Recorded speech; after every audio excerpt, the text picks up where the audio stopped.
Good morning, good morning, good morning, good morning, good morning. I don't know if y'all can hear me good. This is my first time recording in my car, but I wanted to come and talk about we have to heal, um, in every area of life. Um, Love, family, career, finances, because we have a lot of baggage from previous things or relationships or um,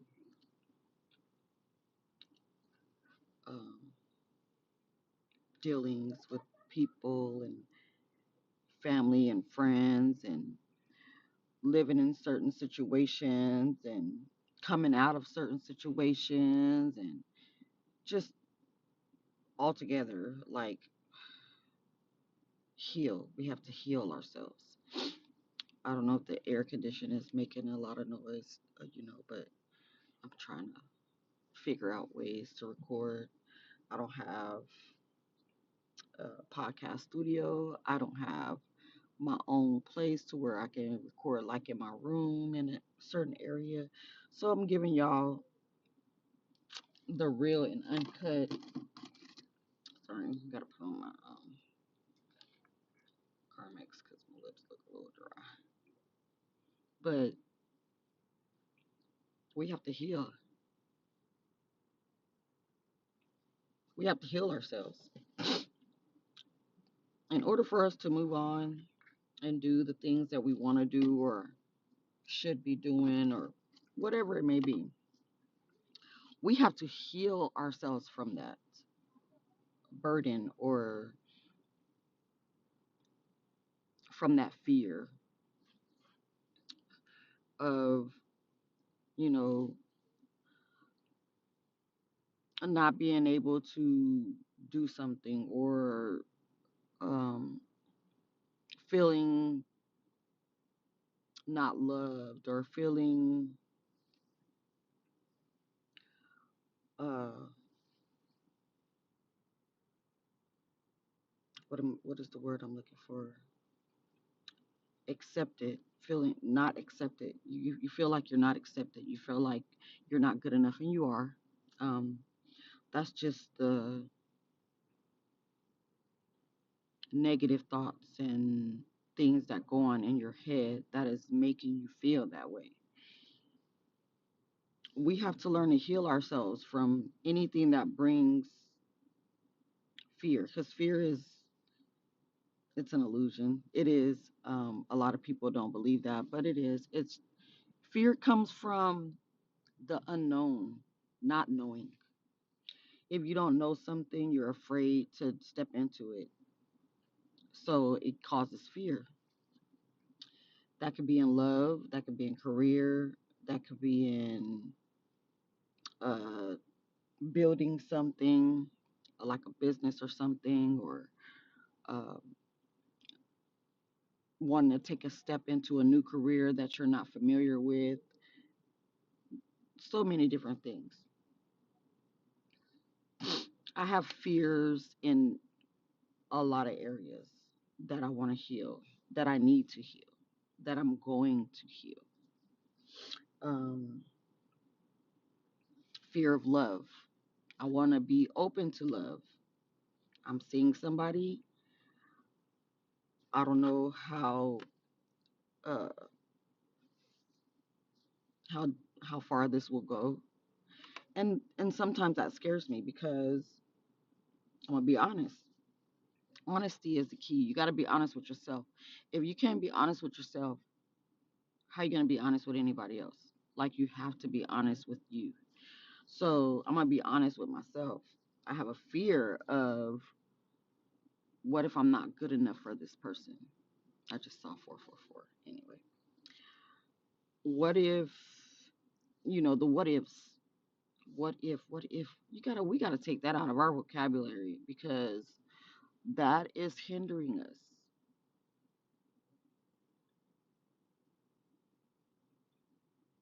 especially when you're seeing things happen in a positive way, but you still have that fear of damage from the past, damage that you've been through in the past. So that creates a fear of moving forward with a person, place, or a thing. You might want to move out of state from where you grew up at. And you're afraid because, oh, I don't know what's going to happen out there. I don't know nobody out there. Same thing with love. Oh, somebody hurt me in the past, or this guy or this girl did this to me before, and I see this girl or this guy doing this to me now, or something that they do triggers that reaction that for whatever happened in the past. We have to learn to let go of those things because we can't move forward if we're holding on to things that happened in the past. You get what I'm saying? So we got to learn to heal ourselves, heal from heartbreak, heal from a financial um, burdens, heal from being afraid to do new things, try new things, um, heal from not wanting to be in love. Like, I want to be in love. Being in love is supposed to be a good feeling. So, that fear that we're having when we say we want to be in love or we want to love someone or we want someone to love us, we have to take that away. We have to move away from that. Like, we have to put fear in the trash can, tighten the lid, and when the trash man comes to pick it up, we have to set it outside so he can pick it up and throw it away. Take it away from us. Like, we got to take that fear away. And I say this to tell myself as well.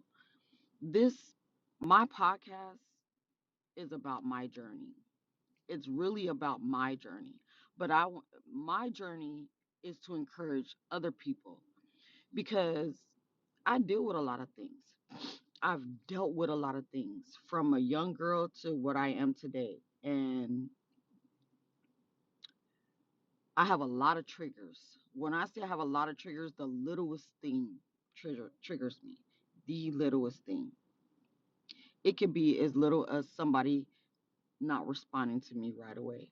And that comes from not having a connection with maybe my parents or a sibling or just something from my inner child, my childhood that triggers that because I feel like I respond to you in a quick manner. Why can't you respond to me in a quick manner? But everybody's not me, and I have to learn that everybody is not me. Everybody's not going to do what I do, so I cannot put that pressure on them. Um, I have a fear of success. I really do. I really, really, really want to sing so bad, but I'm afraid. I have stage fright, and that comes from the unknown. That comes from people putting expectations on me at a younger age and me not being vulnerable enough to say, I could do this. I've had people tell me when I was younger, not now, but when I was younger, that I didn't sound good and this and that and the other. And I think it was because they were jealous or they didn't want to see me prosper because they didn't feel that for themselves. So they would reflect onto me and tell me I wasn't good enough or I couldn't do something because that's the way they felt about themselves. And remember, people, whenever somebody is bashing you or putting you down or trying to make you feel bad or look bad or whatever, it's a reflection of themselves that they're trying to put onto another person or to put onto you so that you don't prosper. So we got to learn to remember that um, negative things are just a reflection of somebody else when they talk about you, or when they or try to make you feel bad about yourselves or things that you've done or your situation or whatever it may be. It's a reflection, and we can't hold on to that, and we can't let them put that on me or on you or anybody. um, I always say I return that back to somebody. Whoever is trying to put that on me, I return it to sender. I don't want that. Take it away. I don't want it. I don't want to feel that way. I want to be successful. Trey Songz made a song with some, I forgot who it was that they were in a song together, but the song is called I Want to Be Successful. That is one of my no go-to anthems because I really want to be successful. Um, and I know I can be, and I know I will be. And we have to start talking like that to ourselves in order to make things happen. I know I haven't recorded in a while. I just been in my head about a lot of stuff, like nobody's gonna listen, or I don't have the right equipment, I don't have the right surroundings, I don't have the right whatever in order to do my podcast episodes. The quality is not good, it's not gonna come out right. And those are all negative fears that I need to just ball up, put in a trash can, close the lid, and set it outside for the trash man to come get. Because, baby, I can do anything I put my mind to. I preach that to other people all the time. I preach it to everybody else, but not myself. My daughter broke me down one day. My middle daughter. I got three and a son. So one girl, a boy, and then two girls.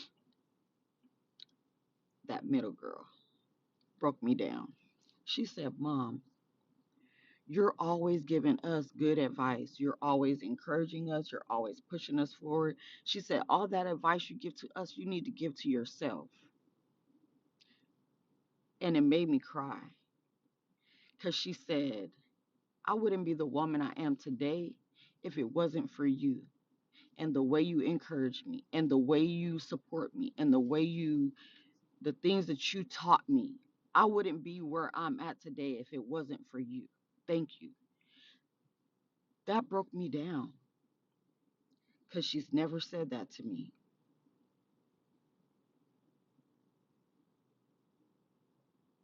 All of my kids have, uh, what's the word? Reassured me that I was a great mother. No matter what they thought when they were coming up, life has taught them. My mom sacrificed everything. She did everything she needed to do for us. Everything that we needed, we had. And it's because she sacrificed her life to make sure we were okay. Mind you, I had four kids, not eight, four. I put up four fingers on both, but I only got four.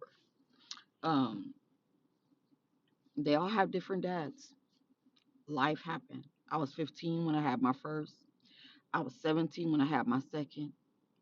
I was 20 when I had my third. And I was 22 when I had my fourth. And in each time that I gotten pregnant, I was 15. I didn't have no guidance. My mom was on drugs. My dad was in California. My grandmother was very ill. She couldn't really do the things that she uh, needed to do because she couldn't walk. She couldn't talk. She could walk, but she had strokes, so she was paralyzed. So on her left side, so she had a little limp when she walked. She couldn't hear out of her left ear. She could hear out her right. she couldn't speak, so she had to learn sign language, and she taught me, and I had to speak to her like that. Mind you, I'm 15, 14 and a half, and living in the house with her in the projects in Arizona, here in Arizona, in the projects from on the west side. It's just me and her. My brother got taken. He was living with uh, Tim and Terry, a white couple. Um, I only got to see him when they would bring him over, but I stayed with my grandmother. These are things that I need to heal from. Why? Because those are triggers in my life. Those are things that make me question love, career, finance, uh, what I can do, my abilities to do things. I want to heal from that. I don't want that on me because I'm going to be successful. And I know this. I'll be 50 in 4 months. It's August, so 5 months. September, October, November, December, January. 5 months, baby. And I will be 50 years old. 50, 50,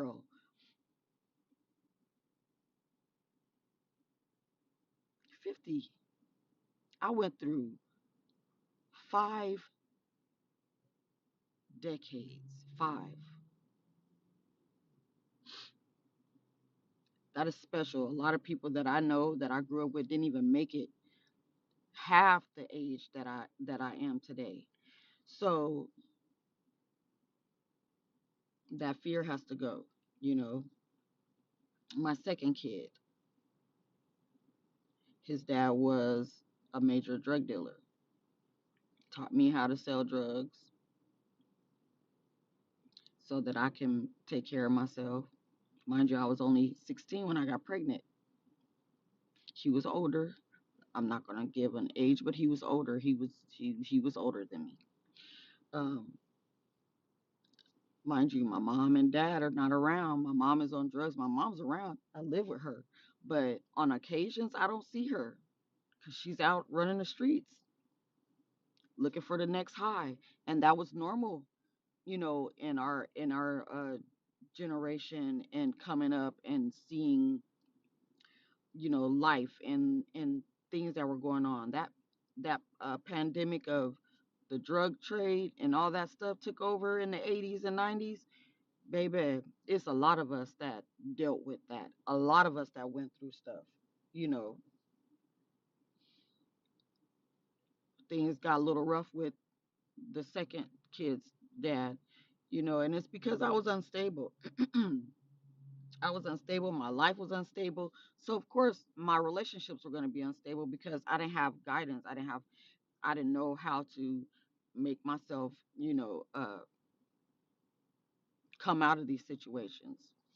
My mom got addicted to drugs when I was 12 years old.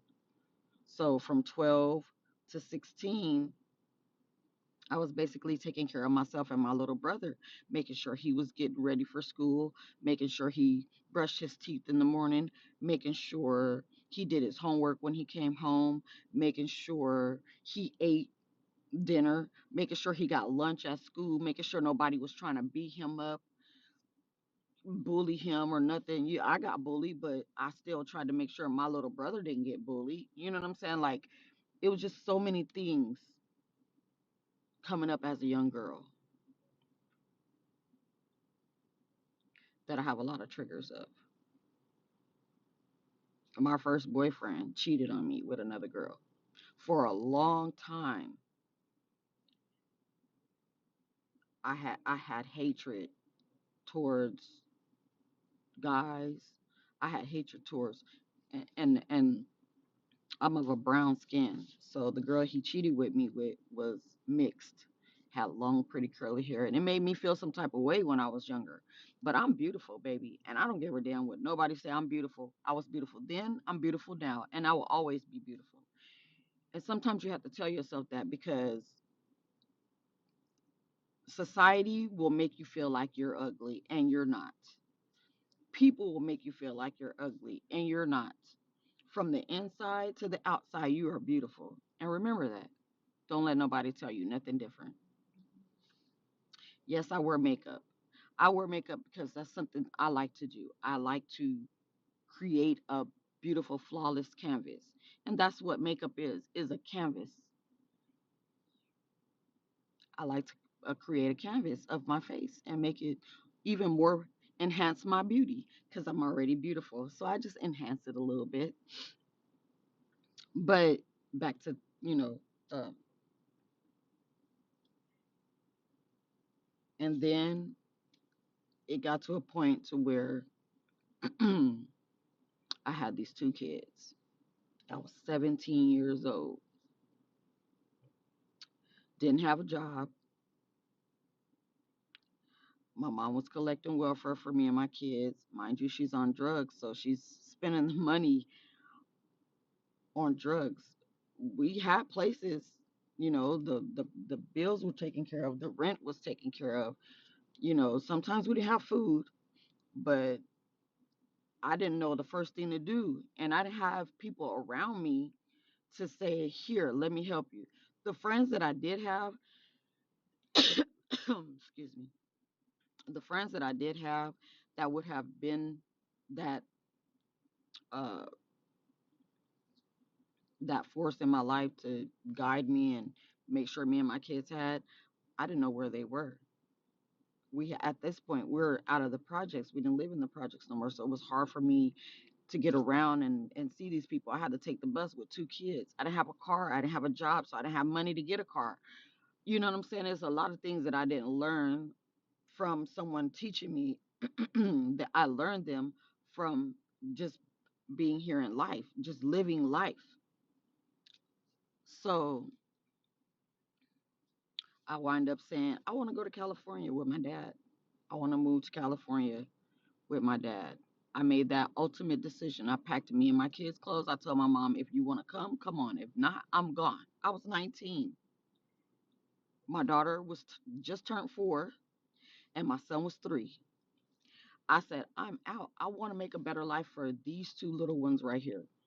I don't want them to live like this. I don't. I don't want them to see this crap. I don't want to live like this. I want to go somewhere else, start a new life, and give them better. So I got a bus ticket to San Diego, California.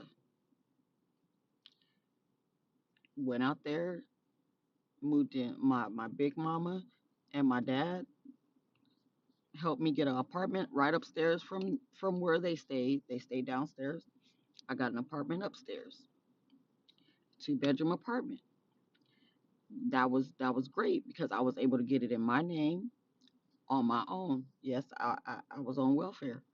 But hey, what other choice did I have? I had two kids to take care of, and I didn't have no income, no guidance to show me how to get a job. I didn't learn how to get a job till I got to San Diego, and my auntie and my uncle Jerome, my auntie Dee Dee, my dad, and my big mama showed me things because they were of sane, they were able to teach me the things that I needed because my mom wasn't around to do those things because she was so uh brainwashed from drugs, and it wasn't her fault. It wasn't her fault. I cannot blame her. She was under the influence of a substance that she couldn't control herself. So I had to do what was best for me and my kids, and that's what I did. And that's why I'm saying these things we have to heal. We have to heal these things. This is my therapy. This helps me, even though I'm encouraging other people and it's, a lucrative business for me. It's, well, not lucrative yet, you know what I'm saying? It'll probably get there one day, but I'm not in a rush for it. But I had to learn all these things. I had to learn how to get a job. I had to learn how to go to work. Once I learned how to do that, it was easy for me because then I said, okay, I can go make money for my children and make sure that they got a roof over their head, clean clothes on their body, and food to eat on a daily basis. They showed me how to go to like the Salvation Army. They showed me how to go to St. Vincent de Paul and get food boxes when I didn't have the money to get food. Uh, Food stamps. At that time, that's when they turned to the card and you started getting the card because before we had paper food stamps. Before I left Arizona, we had paper food stamps. It was like money. Came in little booklets. You know what I'm saying? You had the booklet with it was like a brownish color, and that was like the fives and the ones. Then you had the little green one. That was like the tens, you know, um, the tens and stuff like that. Then you had the green one, no, the burgundy kind of looking purplish, whatever color, and that had like the 20s. You know what I'm saying? In there, and then you go to the store and you give the food stamps as money to buy food for your kids. But then when I got to San Diego, I got the card, and the card had both, had the cash and the food stamps on there. So then that's how I would feed my kids and keep a roof over their head, you know, until I learned how to get a job. And once I learned how to get a job and keep a job, it was up from there because I was like, my kids will never go hungry for nothing. Never. They'll never need for anything because why? I know how to go get a job and work. Then I met a guy, had another baby, which was the middle girl that I was telling you about. Things didn't go right with us. That went away. I was a single mother of three. Mind you, she didn't live with me for a while because she was living with her grandmother. That's a whole nother story, um, for another time.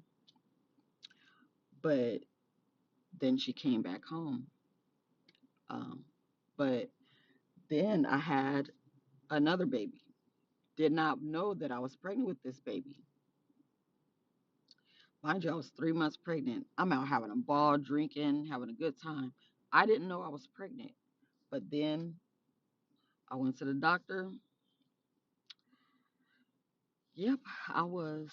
And I said, well, I want my tubes tied. He said, but you're so young. You're only you're only in your 20s. You're so young. What if you meet a man and he wants to get married and he wants more children? I said, well, he can adopt because I'm not going to keep having kids and the guys are running out on me and I'm doing it by myself. Like, who wants to keep doing that? Not me.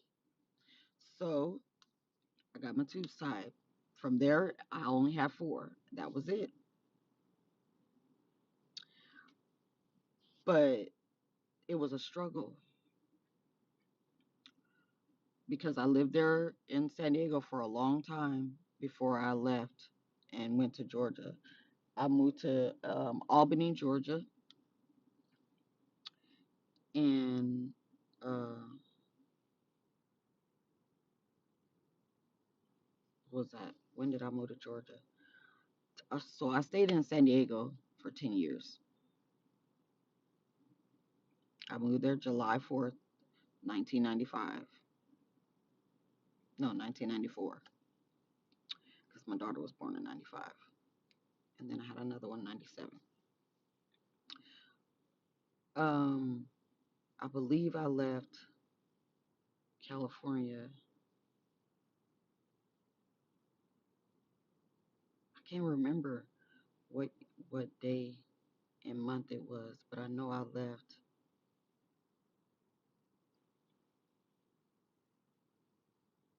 a little a little after the 10-year mark,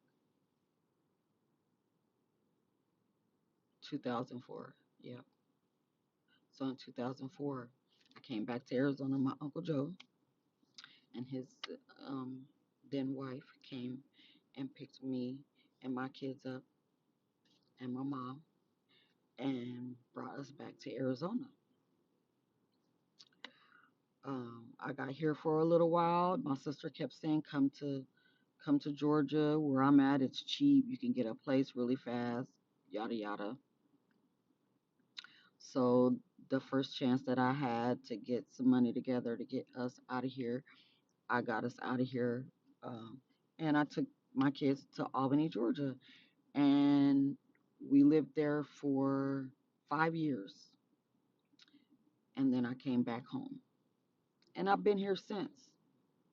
And I feel like I needed to come back in order to heal myself because I didn't want to be here because of all the burden, all the things that I've been through. I didn't want to be here. So I came back here to Arizona, and I've been here since 2010, 2024, going into 2025. And now I'm pursuing the things that I want to pursue. I've always loved to dance. I love dancing. I was in a lot of dance groups when I was younger.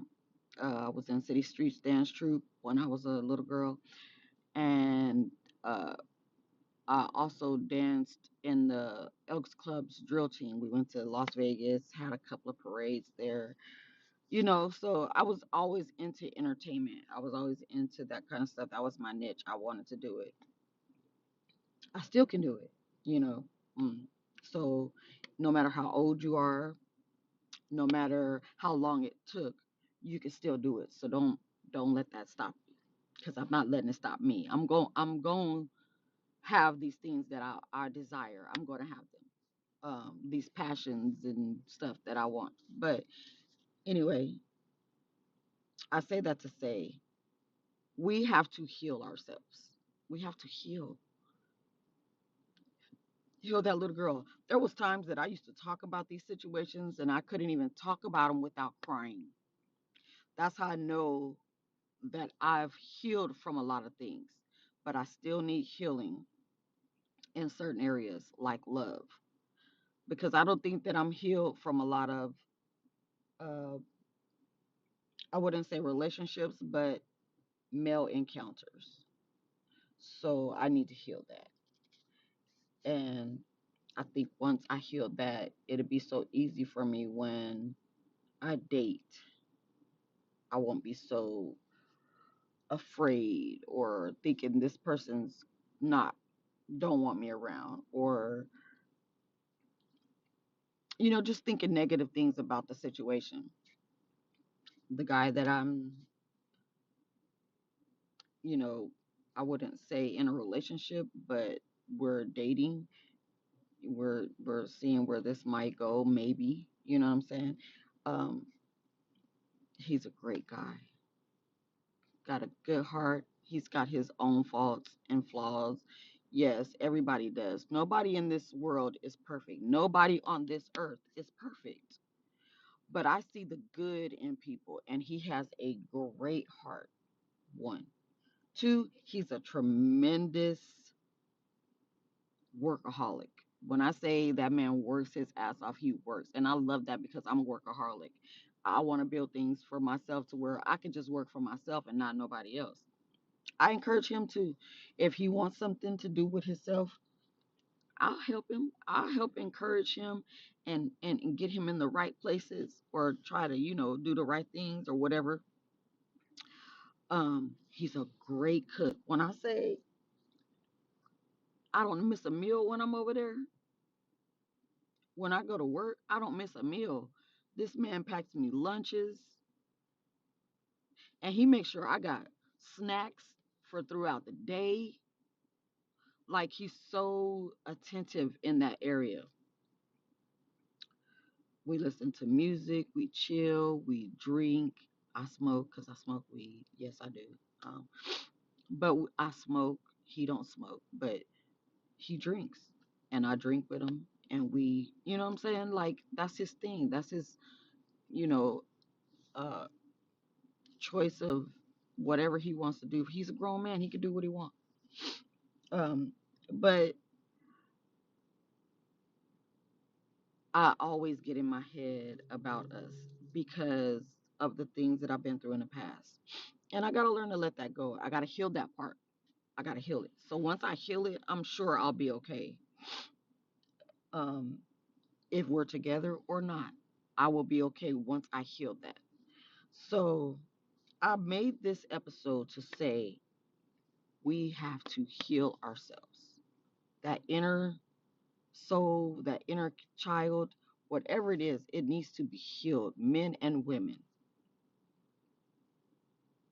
we have to heal it. I'm going to leave you with this. I'm going to say, don't give up on yourself. That little boy or that little girl that had those dreams back when y'all was younger, heck, and even the ones now that got dreams now that might see this podcast episode or snippets on my TikTok or Instagram or wherever you might see it, somebody might post it or share it, whatever. Heal that inner child. Heal it. Sit with yourself sometimes by yourself. Heal it so that you can move forward in life and be very productive for yourself. Not for anybody else, for you. Because I'm gonna continue to heal myself so that I can be productive for me. Because one day, baby, I'm gonna have my own private jet, and you gonna know it's mine. Because I'm gonna make sure you know it's mine. I'm gonna have I Miss Lexi all over that bitch. You know what I'm saying? But anyway, heal yourself. Don't give up on your dreams and your passions and your goals. You can do anything you put your mind to. My grandmother always told me, don't reach for the stars, reach beyond the stars because it's limitless. The things that you want to do in life is limitless. And when she said that when I was a young girl, I didn't get it, but I get it now. Thank you, Grandma. Thank you so much. Thank you for everything that you taught me. I wouldn't know how to take care of a kid if it wasn't for that lady, that beautiful soul that God gave to me for that short period of time. Because she died when I was 19. That's what made me leave Arizona. I didn't have my backbone no more. She was gone. Heal that inner child. Pursue those dreams. Don't give up. Keep pushing. You can do this. I believe in you. I believe in you. I believe you can do it. I got faith in you. If you ain't got faith in you, I got faith in you. And if you need to come back and keep listening to my podcast in order to get that encouragement, please do. Share it to somebody else that might need to hear it. Y'all have a great day. It's Saturday. I'm off. I got to work tomorrow, but it's okay. I'm going to enjoy the rest of this day off. And y'all have a blessed Saturday. Pursue those dreams and goals.